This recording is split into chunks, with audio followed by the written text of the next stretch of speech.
Oh, framey. The fuck? Super framey.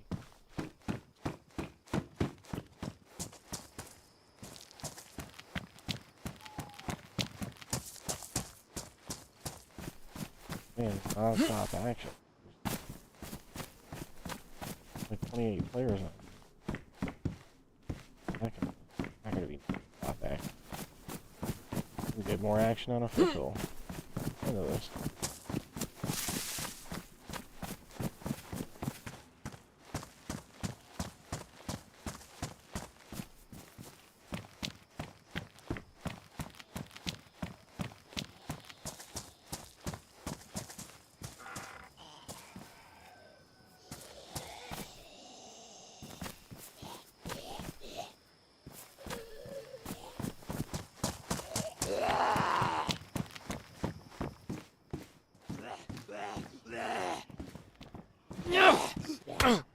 The fuck?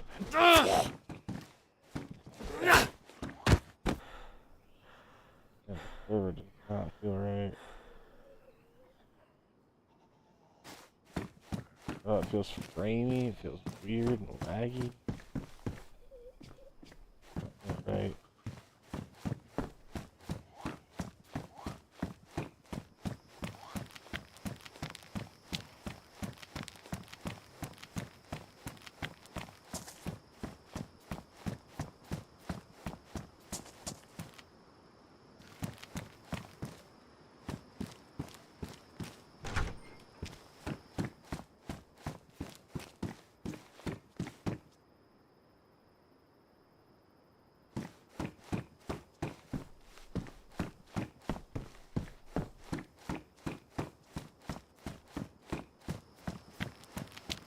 Dayz got killed by Annie 2 meters away with an apple.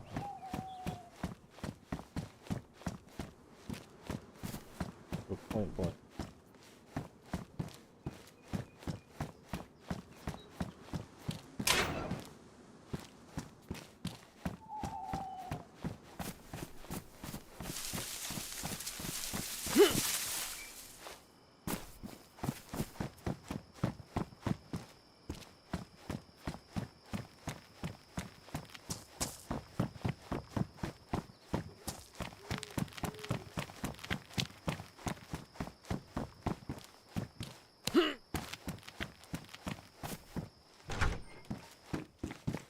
I thought this was gonna be like crazy hack.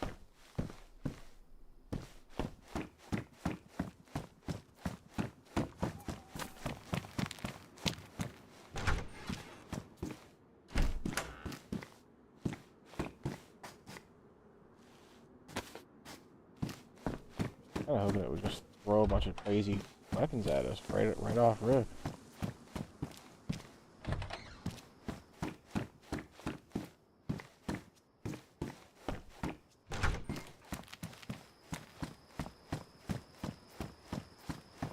There would be a bunch of people everywhere. It'd be awesome. But, yeah. Oh, that sucks. There's not even a police station over here. Oh my god. Holy.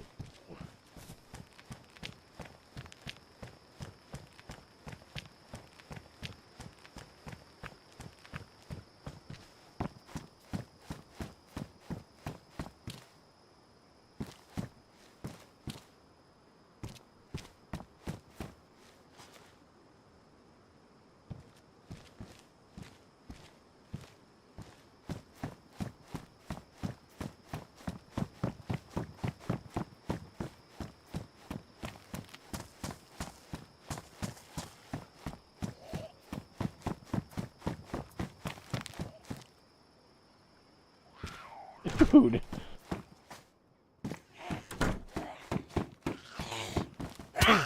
Oh my god. Dude, this server's fucked up.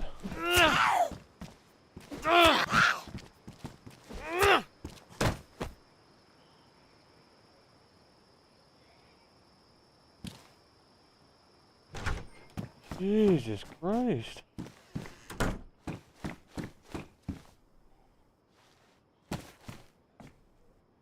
It's showing it as a 20 millisecond ping, too. Certainly not acting like it.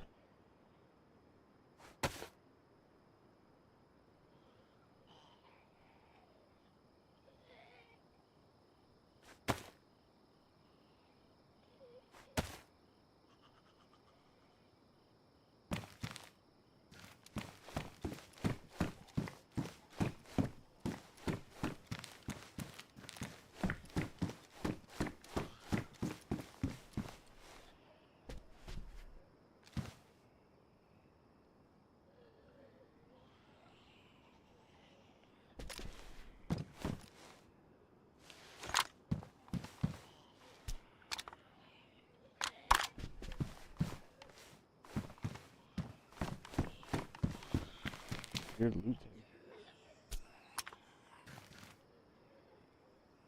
Oh my god.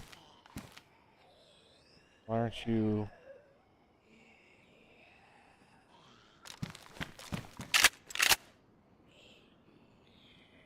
What the fuck? Why is everything delayed?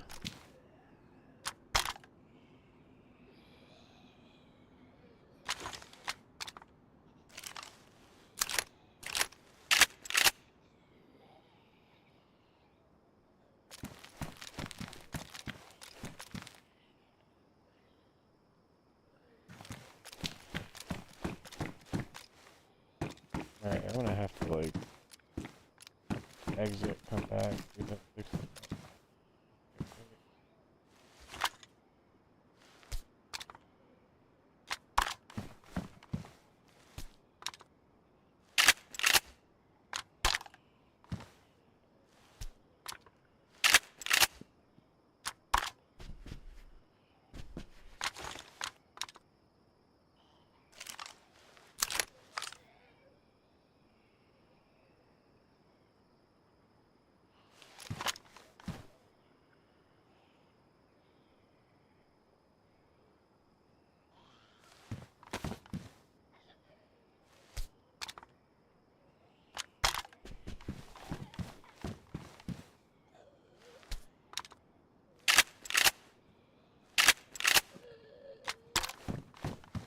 Everything is just so delayed.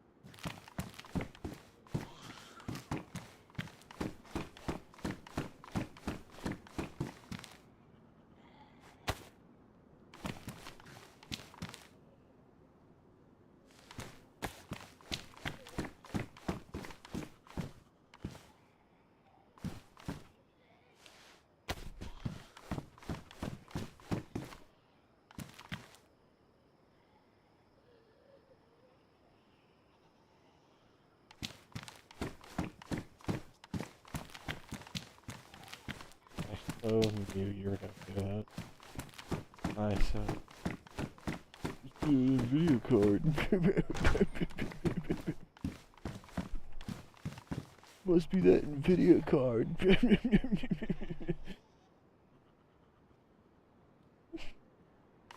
Must be that video card.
172 milli. Welcome on, Lassic. Your ping is 172 milliseconds. No wonder it's all laggy and fucked up. But on the DZSA launcher, it's showing me.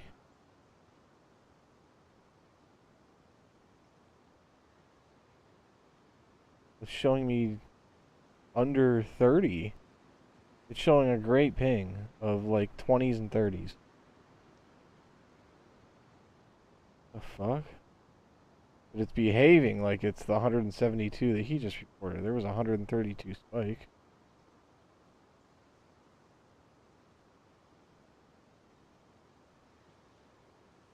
What? Unless he just happened to report my ping when it spiked for an instant, but it's 106. Yeah, horrible.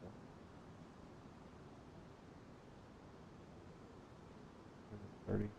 I mean, it feels like it's playing at an abysmal almost 200 milliseconds. It did. It still does.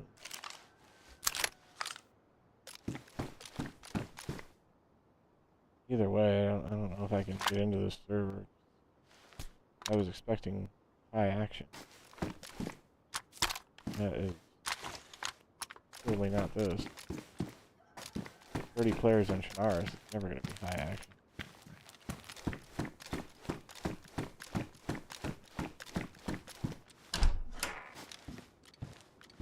Even if it was 60 players, I could get more. I could get just as much action on official.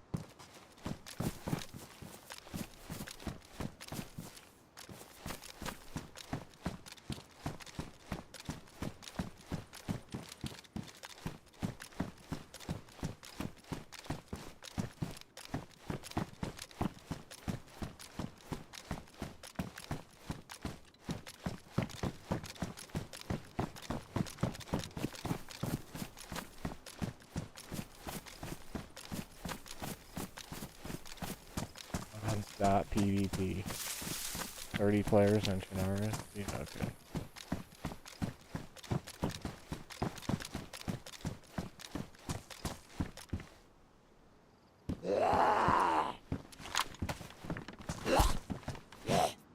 Yeah, it's still all fucking framey and fucked up.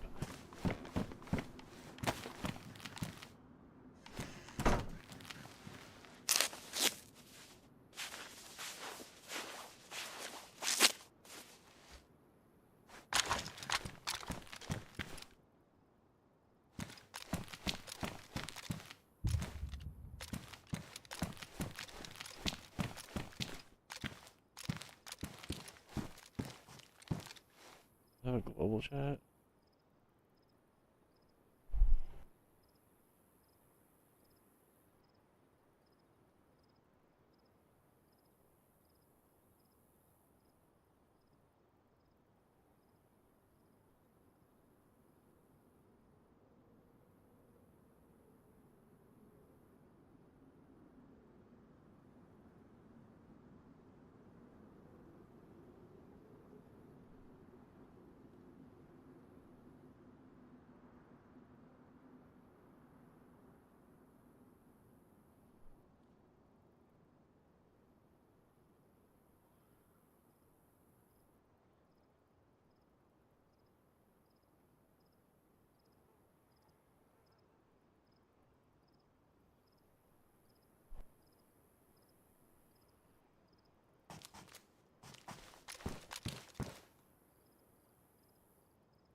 this server sucks.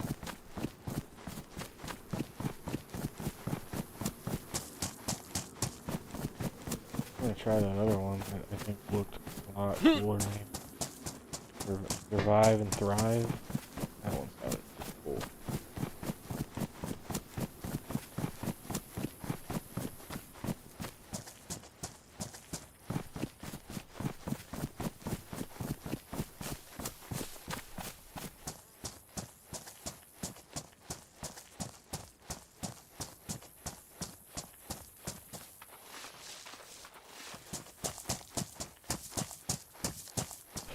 Yeah, it's all fucked to the performance. It's all fucked this server.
Third person.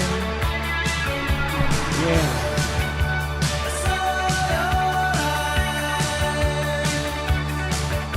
Fuck.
for peace and quiet or for guns and drugs, the modding community's talent coupled with the server admin's patience will usually find a place for you. As usual, I'll go through a list of some of the best servers on PC, hoping to find you a new forever home. If you have a recommendation, please, and if you like the video, please leave a like or a...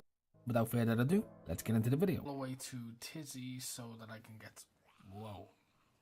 Established server with a huge player base. It's called Lone Survivor. This server has helicopters, traders, safe zones, and excellent base building and raiding. The boosted loot and the rules, which are on its Discord, make this a fun server whether you're a solo player like me most of the time or in a group. It's first person only and its global chat is a great way to form trades, which have to be done in good faith according to the rules. Again, it's a very fun server and one of the few on this list that really supports solo players. You can see why I'd be confused, right? Next, we have an 80-slot Cherno server called Genesis PC. This server offers everything from helicopters to the aforementioned drugs. It also offers you the ability to select your own spawn city, allowing you to begin your loot run however you see fit. Although the server has mods, as displayed, it still offers a close to vanilla experience in terms of loot and general survival. I always get asked for servers that offer this type of play, and this is definitely a great balance. Genesis PC, go check it out. We have another server next, which has an EU and US version available. It's called The Perception. This is a very active server with a huge population, and if you're looking for a busy ever-growing community, this one is for you. With ongoing events, traders, additional loot, safe zones, helicopters, and many quality of life additions, as well as a plethora of rules for improving your base building experience. Another Cherno server that is absolutely worth your time. Then we have a good Deer Isle server. This one is called Rearmed EU Deer Isle, with a US version available too. This is another server with a fun and interactive community. Anyone familiar with the Rearmed servers knows you don't have to spend too long on them before you find your way. This offers anything but a vanilla-esque experience with amazing mods and a dedicated admin team. Traders, base building, unique loot. This is not a server to be slept on. This is a server that's especially good for experienced players who may be a little bit bored with the original formula. However, it is definitely welcoming to everybody. It offers things such as unlimited stamina, it's first person only, there's a 40-second logout timer to prevent combat logging. It's a really good, well polished server. Anytime I want to just jump into Dayz and have a smooth but focused experience, I always go to a rearmed server. If you've never tried a rearmed server before, I absolutely recommend just giving one a go. They have multiple maps, different mod combinations, and a huge, incredible community. Moving on, since a certain other server closed down, I had to find new whiter pastures, leading me to the snowy Isle of Karmakrunamausk 1PP Hardcore. Nobody makes me bleed my own blood. This is a true hardcore server with a very active community. If you can dodge a wrench, you can dodge a ball. Or pickaxe. You won't be in any cities or areas long before you begin to run into people, and honestly, not everybody is going to be your friend. That's not to say you won't meet nice people, you absolutely will, but over 24 hours in, I found others to be very desperate and relationships with strangers to be precarious at best, which honestly led to some of the most incredible adventures and betrayals I've ever experienced on Namausk. Love the server, highly recommend it for a hardcore Namausk experience. Yeah, come in here, we'll shake on it. Next, and this has been my most requested server type out of every type I add to these videos, so I'll offer a few with multiple maps. It is a vanilla-like experience. The first one is on Cherno, and it's called Spaggy's Vanilla Cherno Green. This is a first person only server and is one of only 2 servers on the list with no mods. What can I say? Great community, popular, well known. It's essentially an official server but with a much more refined community. One that has a Discord and some pretty great communication. But let's say you want a vanilla experience with a few additions on a different map. For that, we have none other than another Spaggy's server, this one called Spaggy's Takistan Plus. The few mods it has will appear on the screen at the top. Takistan is a great map. First person again, are worth your time and effort. This is a very underrated map in my opinion, and I always love servers that feature it. But the last vanilla map I'm going to offer is a server with no mods and no base building, which is another requested server feature. It's called Cherno.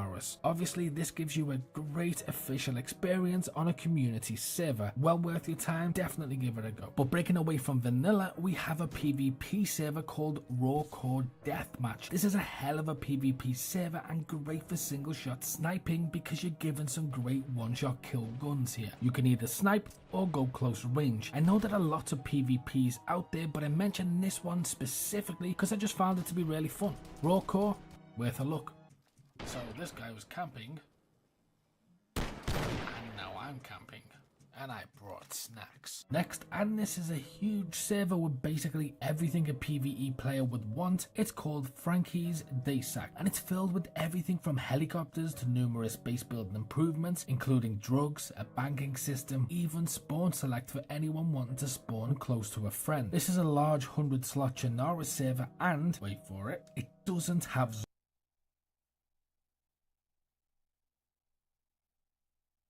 zombies. None. Another requested feature. But do not confuse this for an easy server. This is a proper survival server with a lot of mods making sure you actually have to survive. No zombies, lots of cool wildlife. This is an incredible way to learn how to play Dayz and figure out its systems, or for experienced players to capitalize on what you know and go big. Friendly community, always willing to help, and a server well worth sinking hundreds of hours into. But if the no zombie thing is a deal breaker, check out Smoky Haze. This is a server around half the size that still offers everything from traders and drugs to much better base building, all without PvP. You can also select where you spawn, so if you want to do this game with a friend, this is a really good way to do it. When I first started on the server, I literally had 2 random people speak to me and then help me build a base. Smoky Haze, always worth it, great community. Livonia servers can be hit and miss, but given we're expecting updates this year, finding a good one is important, and that brings us to Apocalypse Dayz. This is a great server with custom vehicles, custom loot, a fun community, airdrops, well worth your time exploring for, and it's just a great place to build a base. It also has the Beam Basher, which is just one of my favorite weapons ever. It's beautiful. So if you're looking for a good Livonia server, definitely check this one out. When asked if I roleplay, I always tell people it's not my thing, and yet every time I do it, I always have fun. Which brings me to the next server, Project Outlast. This server is on a smaller island filled with the infected. It's a strict roleplay only game, and when you get going, it really works. I was surviving in a cabin with some people I've met, and one of us decided we were allergic to the only food we had.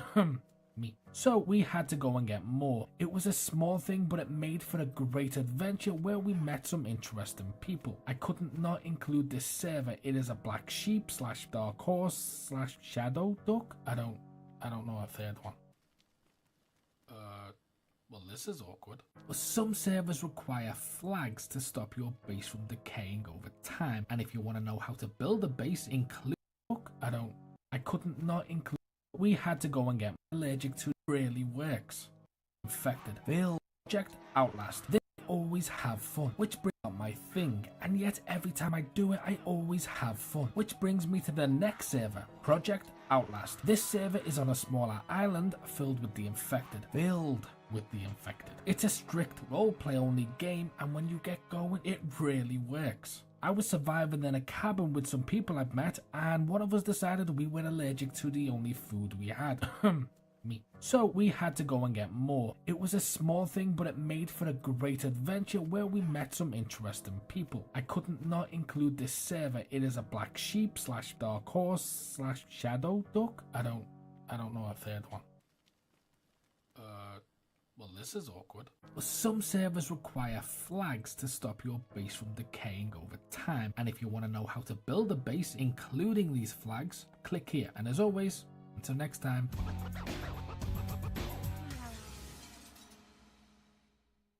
The president is supposed to keep our secrets secure, not show our secrets off.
Help me. Ah, Jesus Christ. I've never seen Discord take so long to start. It's insane.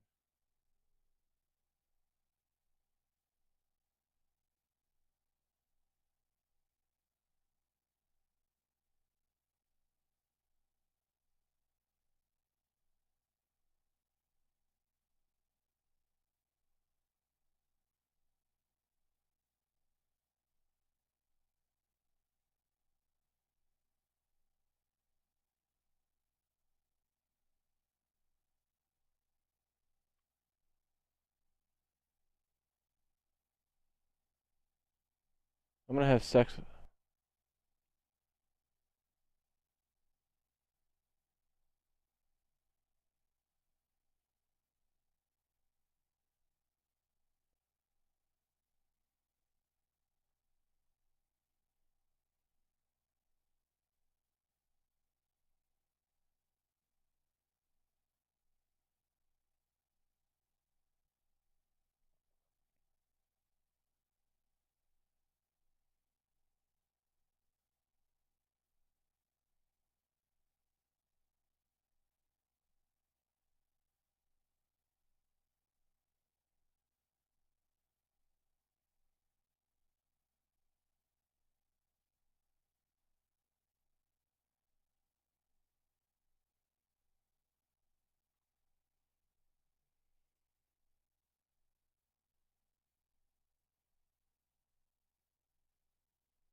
Do people keep telling you that you need a capture card, but you have no idea what the f a capture card really is? Let me dumb it down for you very simply on what the heck this is, how do they work, and do you actually need one? Because these can cost up to a couple $100s, and I don't want you wasting any money like I did. So by the end of this video, you'll know if you actually need one of these. So make sure to drop a quick like for the Goosebumps hat. And speaking of saving money, you gotta check out Own.tv, today's sponsor. Own.tv is the #1 place to get all your overlays, alerts, and panels, and everything else you could possibly want. My favorite thing about them are their stream design bestseller packages, because you can simply buy an entire package and then have everything super cohesive, professional looking for your stream design. So as you can see with this package, it comes with all of the banners. It also comes with animated alerts, animated overlays for your webcam, animated starting soon, transitions, offline, all of your little profile stuff you need, all in one package. So if you guys want to make your stream more professional, link is in the description down. Capture card was, and this is real life footage of how I thought a capture card actually worked. Boy, oh boy, I just spent $200 on this capture card. I can't wait for it to work. All right, how do I, all right, that's gotta be it. Okay. Why is it not working? Why is it not working? Pretty simply put, that's not how one works, but I know it now. So the question is, do you actually need a capture card? And that's gonna vary from person to person, but I'd say for 90% of people, the answer is yes. The reasoning for this is that using a capture card will, one, allow you to stream period if you're using a Nintendo Switch, because you simply cannot stream with a Nintendo Switch if you don't have a capture card. Some of you might know that you can stream directly from your Xbox or PlayStation to Twitch, which I'll go over later on why you still need a capture card for your Xbox and PlayStation 5, but the Nintendo Switch, straight up, you can't stream it unless you have a capture card. And if you have the Nintendo Switch Lite, well, I have bad news for you, because you can't stream at all with that. But before I go into the perks of actually using a capture card versus streaming natively from your consoles, let me quickly show you how this thing is even set up and how does it even work. So I brought up my handy dandy little graph for you here just to show you how it works. You got your capture card in the middle, you got your console on the left, and you got your TV on the top right, and your PC laptop on the bottom right. So if we look on the left here, we got our console. Let's just say you're playing Animal Crossing on the Switch. I know this is a PlayStation, I'm not that stupid, but you're playing your Animal Crossing over here, and then you're like, how do I stream that? How do I get this captured? How do I even record it? So basically you have your console that goes to the capture card, and the capture card goes to the TV. So you're playing your console on the TV like normal. Then the part where you actually can record and where you can stream is you actually connect it to your computer or laptop at the same time. So that way the footage is going to your TV so you can play it directly, while also the footage is going to your PC or laptop where you can send that to Streamlabs OBS, or just a recording software that you can use to actually record the footage. So why would you want a capture card if you can stream directly from your Xbox or PlayStation to Twitch? That's a valid question. But realistically, streaming directly from your consoles, literally all you can stream is your webcam in the game. You can't have any of these cool alerts. You can't have any of these cool things that pop on the screen. You literally cannot control your stream design in any way, shape, or form, which is why when you see all these professional streamers, probably using graphics from Own.tv, link in the description down below, then they're using a capture card alongside with their Xbox, PlayStation, Switch, whatever console they're actually recording. So that way you can have so much more control. You can literally control every single pixel that you want on the stream, what you want things to look like, you want your webcam overlays, all the design you could possibly want. You're gonna have so much more control, which the capture card allows you to do. So you guys probably guessed there's actually a bunch of different capture cards, but personally, I've tried using this one, and I've tried using some of the cheaper knockoffs on Amazon, and obviously I went for the cheaper knockoffs on Amazon first, but you can probably guess on how that went, which was very piss poor. The problem with using the cheapo knockoffs from Amazon is that they usually have input lag or just kind of like a delay. So you could be making controls, you know, playing Animal Crossing or whatever, and you wouldn't see the actions indicated on your footage for like a couple seconds. It's really, really bad, which is why I switched to this bad boy right here. If you can see, it has instant game view, and the instant game view lives up to its name because as soon as you make an action on the controller, it's indicated by that on the footage instantly, versus the cheapo Amazon ones where literally you'll make a move and you'll show up like 3 seconds later in the footage. So you can understand how much of a headache that can be when you're streaming live to a bunch of viewers and they don't see what you saw for like 3 seconds later. My second biggest reason is obviously this is Elgato. Like if you don't know who Elgato is, you're living under a rock. They have an entire technical support team, which if you have any questions on how to set anything up, you can just contact them and they'll help you, walk you through it step by step on what you need to do in order to fix it. Versus if you go through Amazon, there's literally no team to help you. No one knows how to answer any questions or no YouTube tutorials on it because literally all these are like Chinese knockoffs or like between $20 to $50. So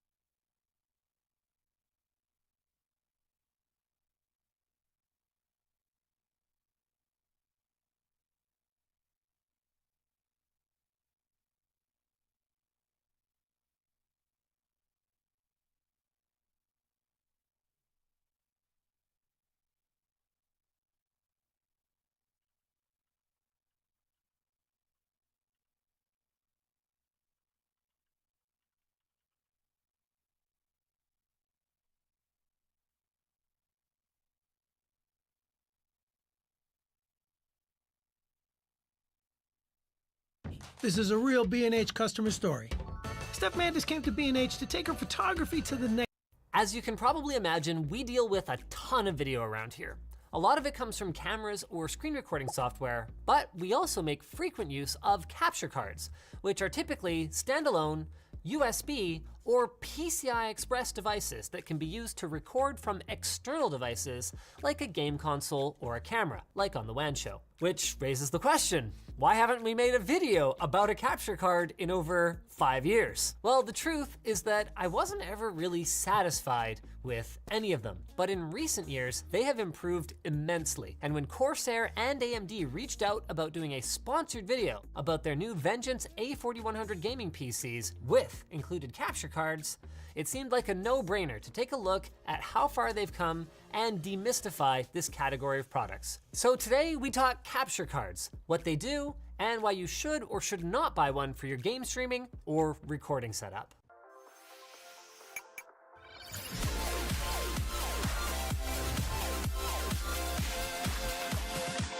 Before we get into whether you might need a capture card, it's important to understand exactly what they actually do. A capture card is a device designed to take an unencrypted video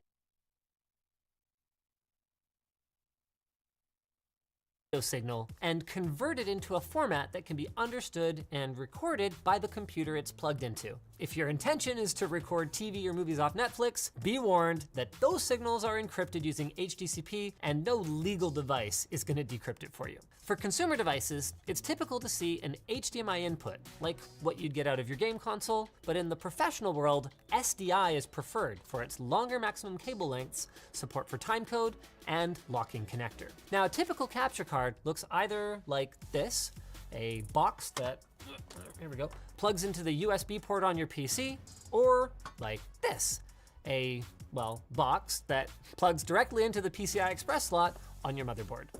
These two styles make up the majority of consumer capture devices, and both of them are dependent on a nearby computer to handle the actual processing of the data. Elgato offers both form factors for both tiers of their capture devices, their HD tier and their 4K tier.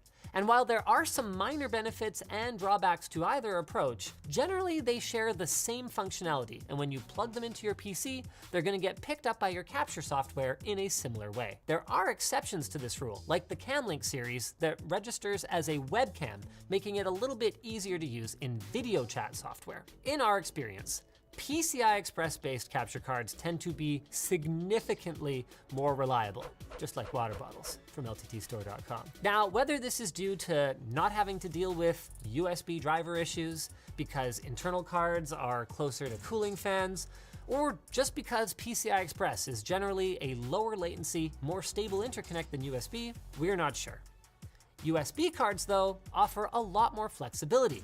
Basically, any computer with a USB port, that is USB 3, can run them, laptops included.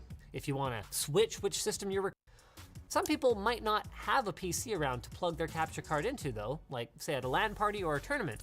Fortunately, as I mentioned before, there are also capture cards that feature standalone encoding and recording, like the 4K 60S Plus.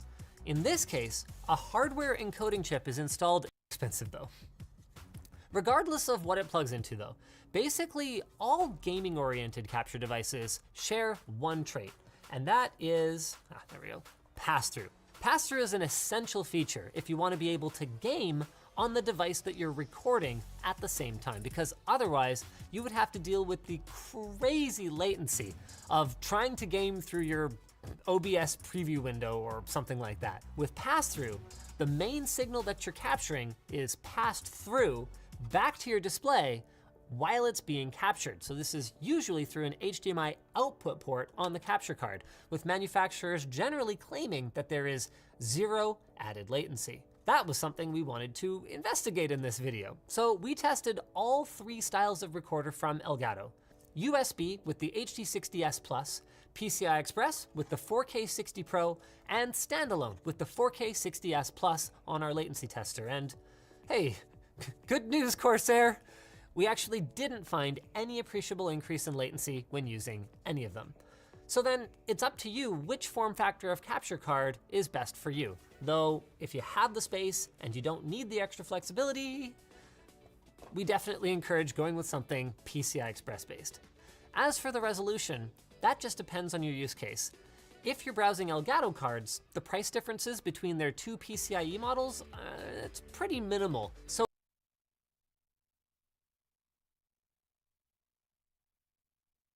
it's $80 to go to the 4K 60 Pro from the HD 60 Pro, and you gain the extra flexibility of high frame rate 4K recording. Just make sure that your source content actually pushes that resolution, although even then, for the minimal cost, it might be worth future-proofing. And it seems like Corsair agrees, since this happens to be the card that's pre-installed in the Vengeance A4100 streaming PC that they sent over. The configuration we have here is pretty dang smack on for streaming. The Ryzen 3700X CPU has enough cores for gaming, with some extras for video encoding, and if you want less of a CPU hit, the equipped RTX 2070 Super comes with NVIDIA's latest NVENC encoding chip, which allows for a near zero performance hit while encoding directly on the GPU. Our specific config also comes with both a 480GB NVMe drive for excellent OS responsiveness, and 2 TB of mass storage for games, video clips, or what have you. So now we know what all the capture cards sort of look like and what they do. But the final question is, do you actually need one? Can't you just capture your screen with Fraps or OBS? Well, in a lot of cases, yes. If you're strictly a PC gamer and you don't have any external capture requirements, like no DSLR camera, Xbox, Nintendo Switch, or the like, then there really isn't any major benefit to running a capture card in your system. Fortunately for you though, the Vengeance A4100, along with Corsair's other gaming systems, is available without a capture card to save you the unnecessary purchase if you don't need it. So, thanks for watching. If you're interested in more technical streamer recording stuff, maybe check out our video on building a streaming setup on the cheap.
mean, you know, what's your fucking problem, dude?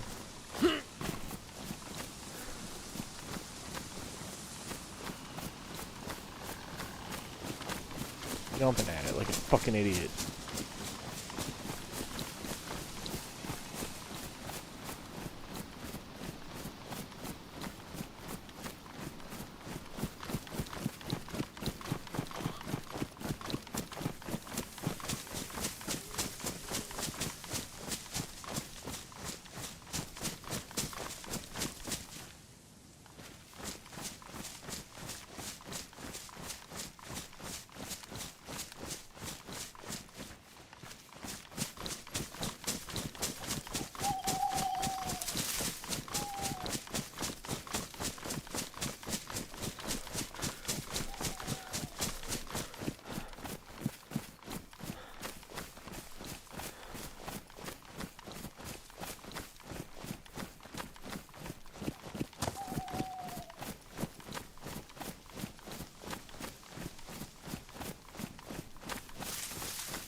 Hey, bro, I hear you. Hey, There, man. what's that? Talk this out, man. I got food. Want to team up? We can give it a try. You alright? It sounds like you're Hey. hurting. Oh, no, I'm definitely drunk. No worries. But also, I got food if you want it. I'm not trying to fight. I'll be off soon. You upstairs here? Yeah. Alright.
Blech.